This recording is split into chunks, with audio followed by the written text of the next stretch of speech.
GHMC పరిధిలోని ప్రతి municipal వార్డులో భారత రాజ్యాంగ ప్రతులను ఉచితంగా పంపిణీ చేస్తామన్నారు confederation of SC, ST, OBC minorities organisation అధ్యక్షుడు మహేశ్వర్ రాజు.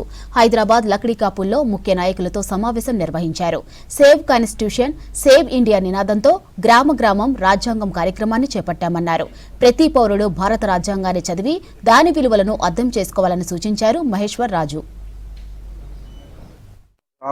రాజ్యాంగం అనే ఏదైతే నిర్ణయం రవీంద్ర భారతిలో గత కొన్ని నెలల క్రితం తీసుకున్నామో దానికి కంటిన్యూగా ఈరోజు యాక్షన్ ప్లాన్ ప్రోగ్రామ్ మీటింగ్ ఈరోజు ఇక్కడ జరుగుతున్నది. దీని ముఖ్య ఉద్దేశం ఏంటిదంటే భారతదేశంలో మనవాదము అంబేద్కర్ వాదం మధ్యలో జరుగుతున్న ఈ పోరాటంలో మరి అందరికీ పేద బలహీన వర్గాలకు, మహిళలకు రాజ్యాంగం అనేది ఒక కవచం, రక్షణ కవచం. దాన్ని కాపాడడానికి, దాని అవగాహన బస్తీ బస్తీ, గ్రామ గ్రామం చేర్చడానికి కన్ఫెడరేషన్ ఈరోజు ప్రారంభం చేస్తుంది. ఇప్పుడు జిహెచ్ఎంసీలో 300 వార్డులు ఉన్నాయి.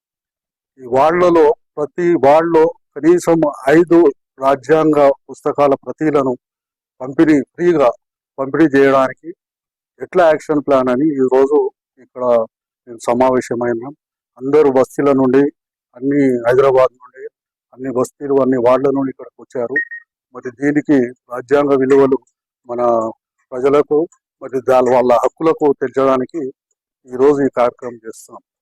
రాజ్యాంగం అంటే ఒక పుస్తకమే కాదు, ఇది భారతదేశం ఎలా నడవాలో, ఎలా చేయాలో, ఎవరు ఏం చేయాలనేది చేసేది. దాంతోపాటు ఇది బస్తీలలో, కాలనీలలో ఉంటే, ఒక లైబ్రరీలో ఉంటే అక్కడ ఉన్న యువకులకు పోటీ పరీక్షలకు కూడా ఇది పనిచేస్తుందని మా ముఖ్య ఉద్దేశం. 300 జూన్ 23కు మేము రవీంద్ర భారతిలో రాహుల్ గాంధీ గారికి పిలిపియడానికి ప్రయత్నం చేస్తున్నాము. అట్లనే రేవంత్ రెడ్డి గారు కూడా ప్రయత్నం చేస్తున్నారు.